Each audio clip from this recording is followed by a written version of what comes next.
Well, breaking barriers in pro sports. Today, the Miami Marlins announced Kim Ng has been hired as general manager. She is the first female GM in North American major leagues. News Nation's Ashley Katz in the newsroom tonight with more on this historic news. Ashley. Rob, as general manager of the Miami Marlins, Kim Ng becomes the highest-ranking woman in baseball operations across the 30 Major League Baseball teams. The Marlins made that announcement this morning. She spent the last 21 years working her way up through the front offices of several teams in the major leagues.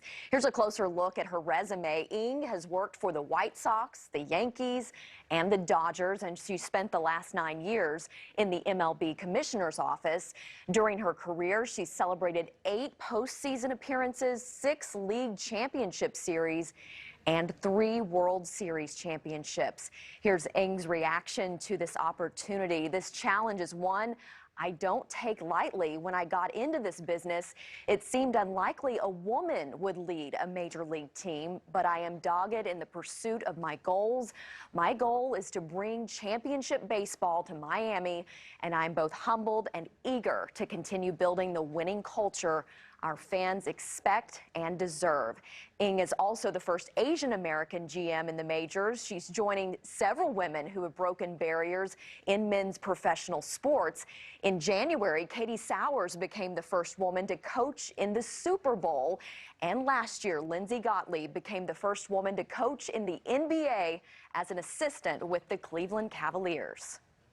Ashley, thanks a lot. Joining us now to talk more about this is Dan Evans, a longtime member of the Society for American Baseball Research and former general manager for the Los Angeles Dodgers. He hired Ng for her first job with the White Sox in 1991. Dan, let's start there because this is one of many great angles with this story. Everyone loves it when someone goes from the mailroom to the presidency. That's essentially what she did. Started as an intern, right, with the White Sox?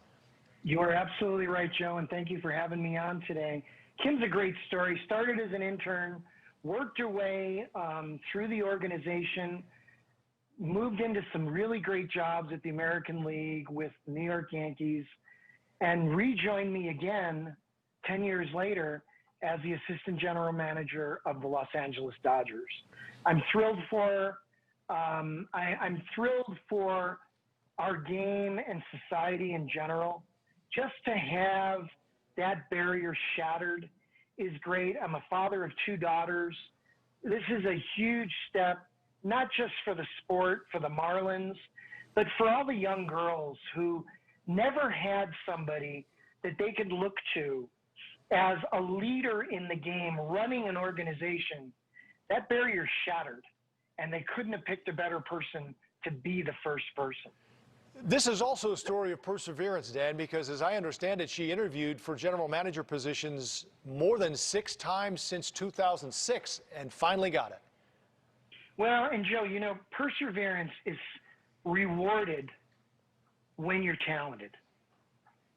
I always encourage Kim to stick with it and not lose that drive to be a leader. She's a proven leader with great respect in the game, and I think it's just a fabulous story that she hung with it when it could have been real easy to give up her dream and just say, well, it's not meant to be. A woman's not meant to be a general manager of a baseball team. You know, like all the pioneers of the past, I think the great ones, the really truly impactful pioneers, they overcame the naysayers. They overcame the people who decided that it wasn't for them, that it wasn't a barrier that was going to break. Kim shattered that obstacle today, and for that, I'm really happy for her. Well, her resume is quite incredible. I know she has a reputation as a great negotiator as well. Are you surprised that this happened, Dan, or are you surprised it took this long? I'm stunned it took this long. Joe, she's been the best candidate in general manager opportunities for about the last 10 to 12, maybe 15 years. But her gender just got in the way of some people. And those people tonight that said no to her, I bet they're kicking themselves a little bit right now because the Marlins and Jeter made a fabulous decision today. And I've thought all along that she not only would be one of the she would be the first, but she would also be one of the best. And Joe, for our society, for our game, when somebody's that talented, there comes a point where the gender is no longer mentioned. And I think that's what you're going to see in Kim. She's going to be recognized very quickly as one of the best general managers in the game. And the title of highest ranking woman or first woman will be in a second or a third paragraph. And I think when we've achieved that, our society, our world will be an even better place. Well, very well said, Dan. Thank you for your time. I'm going to put you on the spot here before we let you go. How many days until spring training? Not too many for me. I just hope, Joe, that we have a healthy and safe environment come next February, so we can in fact have a spring training because it's just such a wonderful time of the year. I would have been impressed if you knew that, Dan, but I had to look it up. 106 days, February 27th, spring training. Joe, I try not to count until there's 30 days to go. Okay. Because my whole world changes at that moment. All right. He is cited by Forbes as one of the top 100 sports business accounts to follow on Twitter. You'll find him at DanEvans108. Dan, thanks for your time, partner. Joe, thank you.